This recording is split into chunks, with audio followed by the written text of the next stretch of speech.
Copilot, watch it take flight. Guiding through the code day and night. Crafting dreams from bits and bytes. Microsoft magic, it's out of sight.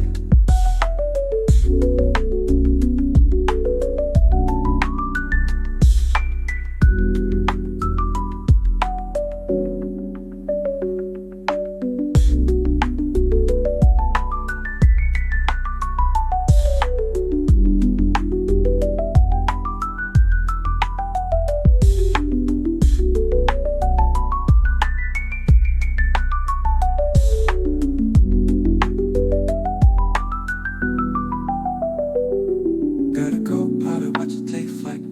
Guiding through the code day and night. Crafting dreams from bits and bytes. Microsoft magic, it's out of sight.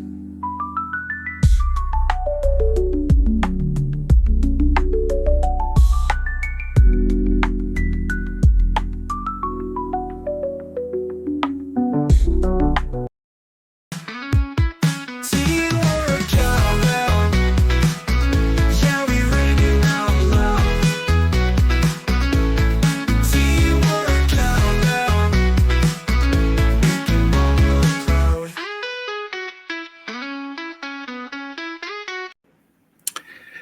Hello, everybody.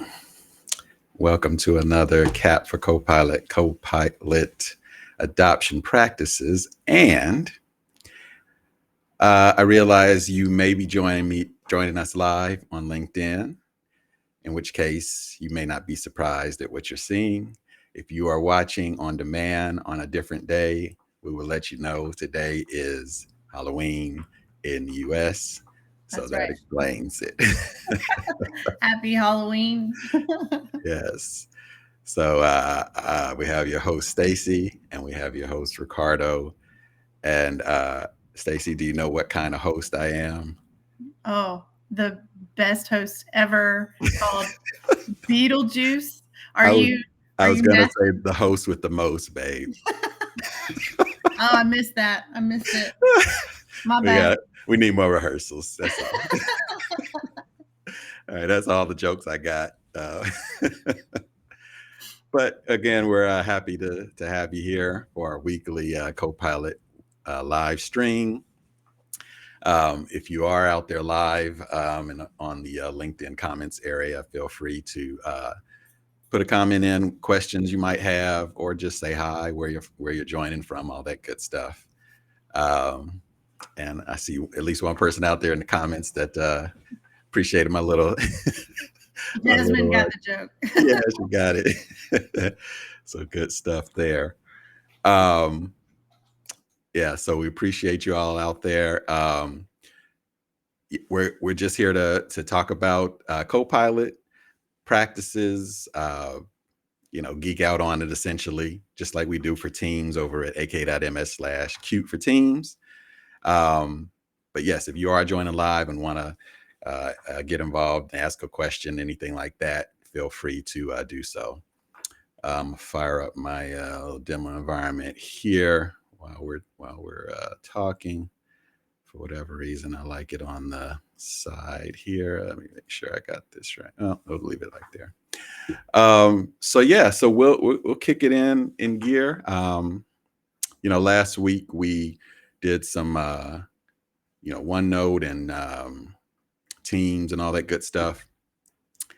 As you might imagine, I was trying to think of a themed kind of topic to discuss today. And I thought maybe many of you didn't think about using AI tools like Copilot for generating content that is themed. I mean, Copilot has no limit to its creativity in terms of the things that it can create. Most of us professionals, we are using it for these nicely crafted and professional, drafts of emails and things like that. But I would argue there is some value these days in, some creative communication among us, even in the workplace, right? So, maybe think about your next email using some of the things that I'm gonna show here today. I don't know, Stacey, have you ever sent a work like email or chat or anything that like had a persona or like a comedy spin to it? I mean, using Copilot, you can have it create a poem for you and Right. send an email that reads like a sing along, and Yeah. that's been kind of fun. But if you overuse those sorts of things, people will stop reading your emails. Right. But it has been fun, and Yeah. certainly puts the flavor on something that might it, it extends my own creativity even further. Yeah. Yeah. I have seen some creative use of it in Teams meetings that we have. People will find some ways to generate certainly images, but sometimes content, including as Jasmine's mentioning, music.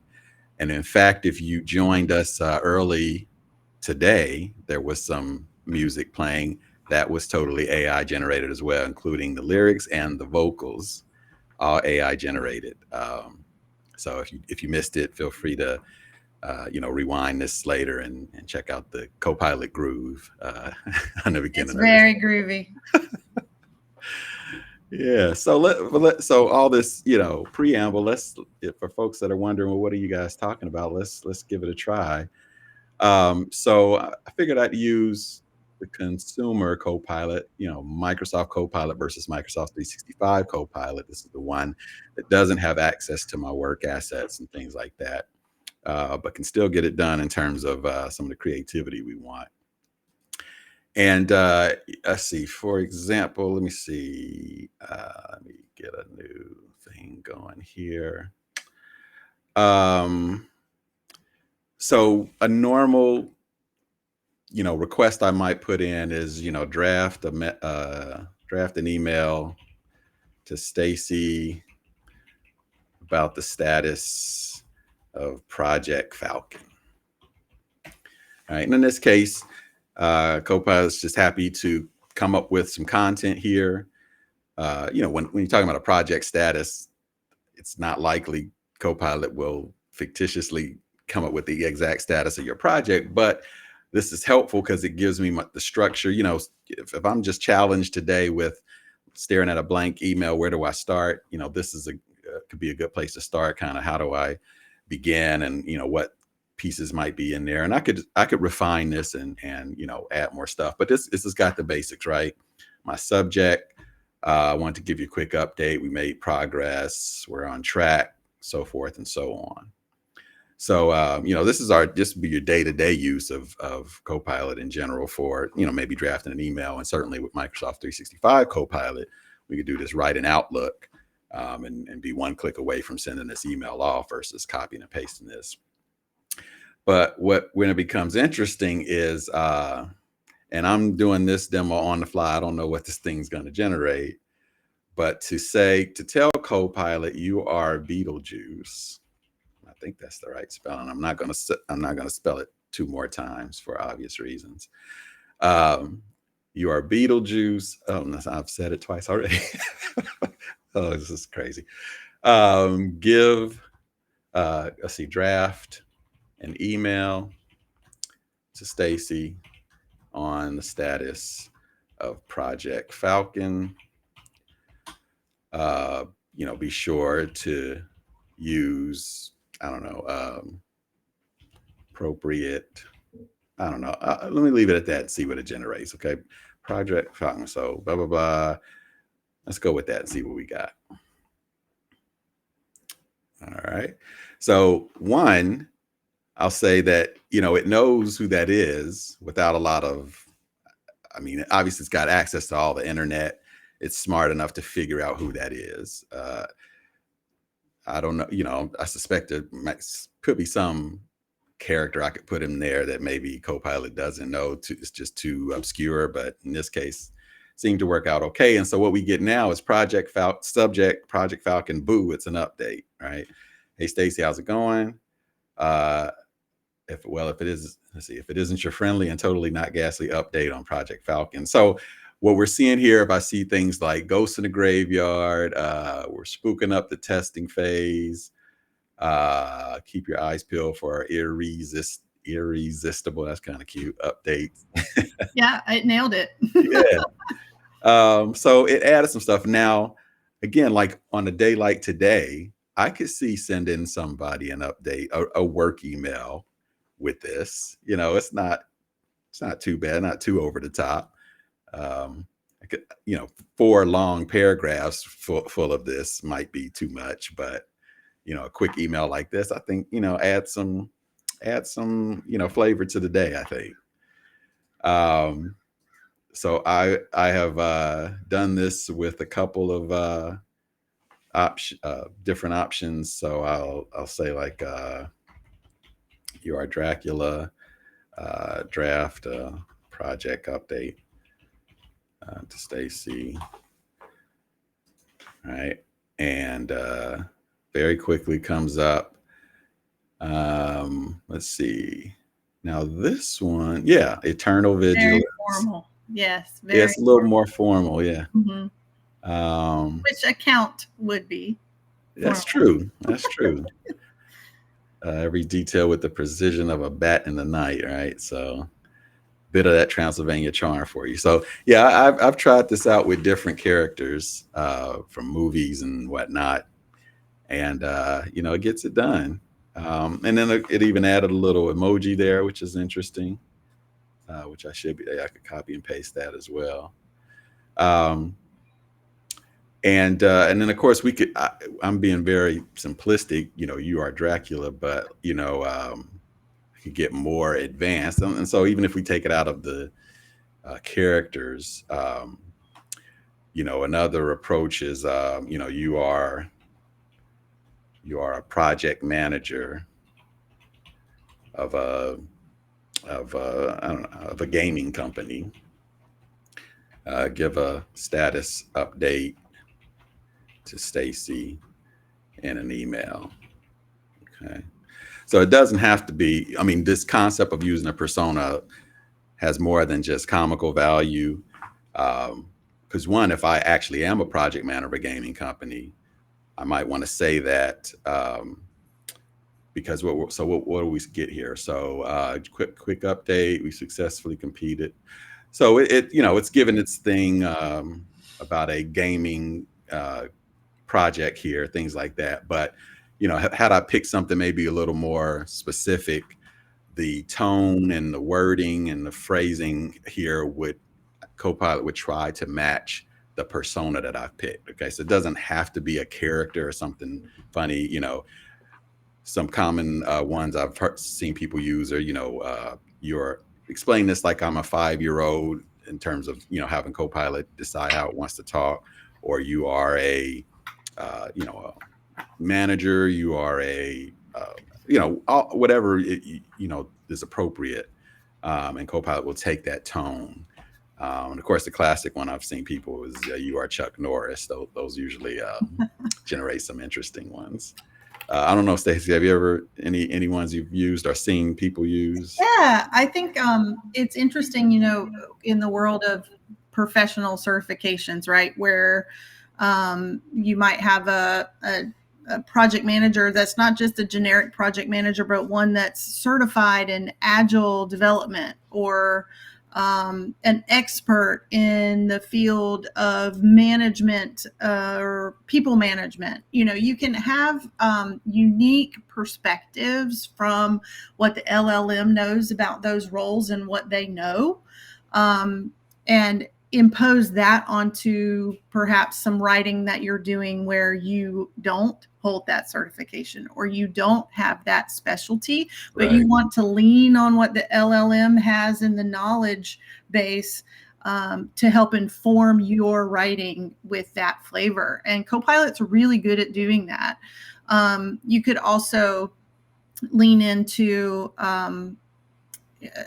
different types of content creation that is more, say, creative, like in the advertising space or the marketing space. How can I lean on that skill, even if I don't already have it, because of what Copilot has accessible to it in the large language models? So definitely keep in mind that It could be role specific in your persona selection. It could be skill specific in your persona selection. And then, of course, it can be audience centric in that you can be having it write like someone else or someone with a certain skill, but also write to someone. You mentioned this earlier, pretend I'm a 5-year-old, because this is a concept that is not easily grasped by me, and help me break down the topic into the digestible chunks. So coming at it from both angles, and sometimes you can do that in the same prompt. You can have it not only leverage these really complex skills that you want it to lean into, but also to deliver that in a digestible way for whomever your target audience is. Yeah. And I like that distinction too. It's, hey, Copilot, write it as this person, but then also, hey, Copilot, I'm writing to this person. So keep the audience in mind when you're writing whatever you write, are two big things. And so it's all about, and I don't think I got the slide handy, but it's all about those ingredients for a good prompt, in terms of context and the goal and the, what you want the output to be and things. And so that's if you're new to, prompts in these AI tools, that's one that takes some time to get used to. That, again, we're so used to, 20 years of these short, quick, web searches that you might ask yourself, why do I need to put that extra work in? But, sometimes I will say, I'll give as much context as, write this draft of so-and-so. I'm heading out the door right now to meet with customer X at so-and-so. Now why add heading out the door, right? All those little nuances might help either Copilot make the draft more brief, or maybe I'm just about to meet the all of these little things will help Copilot decide kind of what flavor to give the content that it's writing. So you don't really know how it's going to use the stuff you put in the prompt. And so that's why I just dump as much as I can in there. It'll figure out what's useful in what I say and what's not. So, some of the context I give might not be useful for the draft that it's putting together, but you just never know. And text is free, right? Just put it all in there and see what you get, or refine it after the fact, Yeah, and when you were referring to the ingredients of a prompt, I pulled up a little cheat sheet, so I think it's probably a good thing for us to share here that the 4 areas where you really want to focus, and those details can be quite extensive sometimes to help you get the output that you want from Copilot. But you want to give Copilot the goal, which is the response that you're looking to get from Copilot. You also want to ask Copilot for the context, or provide Copilot with some context, which is why you need the response from Copilot and who might be involved in that response. You also need to consider what sources you're going to reference. So there could be information sources that Copilot can use and get that information from. And then also the expectations. So how should Copilot respond to best meet your expectations? So when you put those 4 together, you're going to come out with the responses that are much more close to what you had hoped for. And certainly you can hopefully, after getting that first response, you can do some refining in your prompt. And I do this a lot, where I will start with an initial prompt. I'll have something in mind. I'll give it what I can think of on the fly. And then when I get that first response, I go, Copilot would have done a better job if I had added XYZ, or been more specific about this first part, or given it more context. And when I do that simple rewrite, the responses can be fantastic and brings me less work on the back end to be prepared to use the content that Copilot provided. For sure. Now, have you used the consumer one with the audio and it's like four voices to choose from, all that good stuff? Have you tried that out? yet? Yeah, I was setting it up on the mobile. I can't say that I've used it much, but it's been fun to kind of tinker with. Yeah. Yeah. And you and I have said this in previous sessions. We're both fans of hitting that mic, whether it's here, whether it's in Copilot for Work and you're, hitting, Windows H for voice to text, or it's on your phone. But talking to Copilot, you know, just adding on all we've just said about just being verbose with your prompts, talking to Copilot in natural language is pretty useful.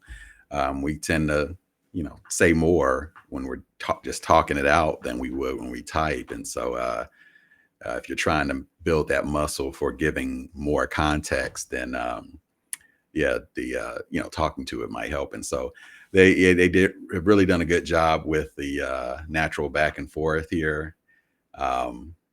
Initially, I'm not a big fan of like AI, like just kind of attempting to be real, and so it felt a little funny at first, but I started getting used to it. We were going back and forth. I was asking follow-up questions, like you were just saying, initial prompt, but then continue to refine it, and doing that all through voice was a pretty interesting experience. I can't simulate that in this demo environment because lack of a microphone in this thing, but yeah, it's pretty interesting. So I don't know if you remember which voice you chose. I'm a Canyon man myself. I'm trying to remember what the options were. I think I liked that first one the best, but I can't remember what it was called. Oh, Meadow. Meadow, yeah. Yeah. Canyon's my guy. That's great. Funny. Yeah. Good stuff.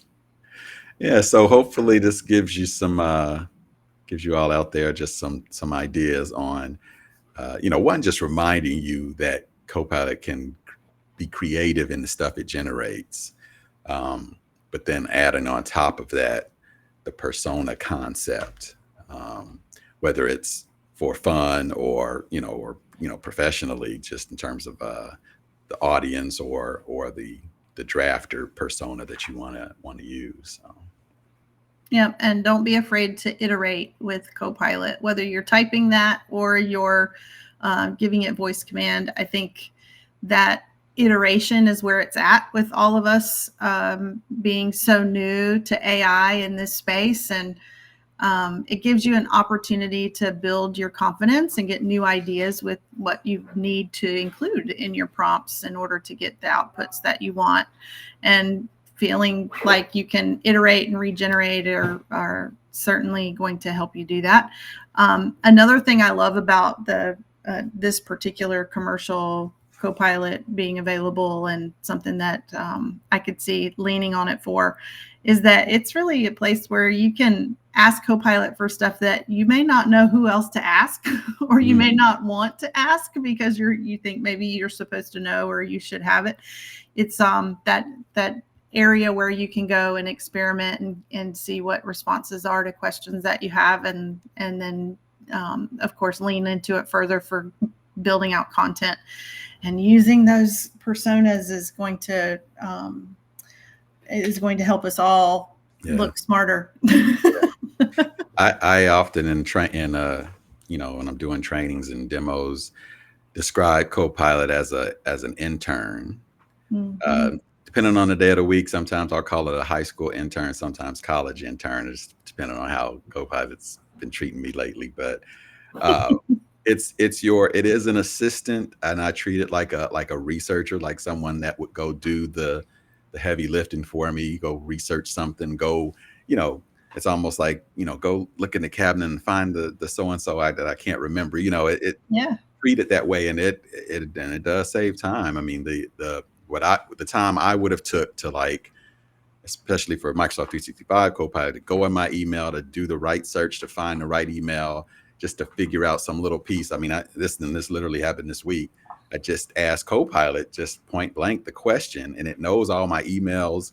It knew the context of what I was doing some stuff related to a customer. It knew the name. I mean, I only had to say the first name. It inferred the rest, and it got me what I needed. I mean, in seconds. I mean, that was one this week that was very enlightening. I know that would have taken me at least 5 minutes, in a pre-AI world, and it was 15 seconds this time. So I mean that really adds up, So yeah, I treat Copilot like an assistant next to me, ready to do my research for me, and it works out.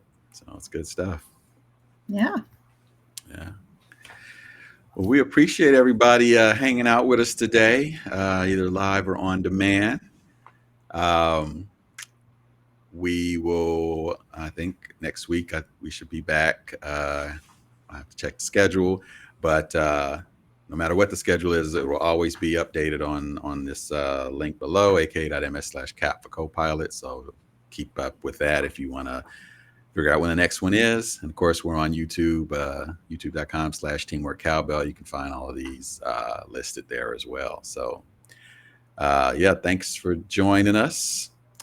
Hit us up if you got other questions, but otherwise we'll see you next week, and happy Halloween. Happy safe Halloween. Thanks, Ricardo. Yep. Thank you.